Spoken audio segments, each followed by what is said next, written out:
At 65, Mama Cardiatu no longer counted days, she counted footsteps. Every evening, she sat on the small wooden bench outside her zinc-roof room and listened to the road. When the wind dragged dust across the ground, she lifted her head. When a motorcycle passed, she leaned forward. When children laughed, she smiled. But she was waiting for only one sound. Her son's. Sori was 25. Strong, tall, angry at a world that had promised him more than it gave. He used to return home with stories from the city. Now he returned with silence. That evening, his footsteps were heavy. Mama Cardiati knew. He did not greet. He dropped his bag and sat on the floor with his back against the wall. I failed again, he said. She did not ask what he failed.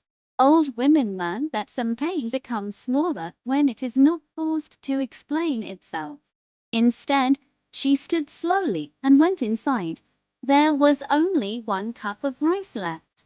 She poured it into the pot. When the food was ready, she placed the bowl in front of him. Eat, she said. Sori stared at it. You are not eating? She smiled. My stomach is tired today. He knew that smile. It was the same smile she wore when his school fees were short. The same smile she wore when her medicine finished early. He ate quietly. When he finished, he noticed something strange. His mother was rubbing her left arm gently. Mama, does it pain you? She hesitated. Only small. He reached for her arm. Her sleeve slipped back. There were fresh burn marks. Sori stood up so fast the bowl fell. What happened to you? She tried to pull her arm away. It is nothing. I was careless. He looked at the small kerosene stove beside the wall. It was cold.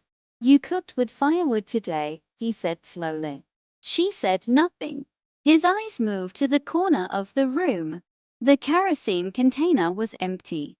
Mama, where is the money I gave you last week? She sat down carefully. I used it. For what? Her voice became very small. I sold the kerosene this morning. Sori's chest tightened. Why? She lifted her eyes to him. So you could go back to town tomorrow. The room became quiet in a way that hurt. He knelt in front of her. You sold your cooking fuel for my transport.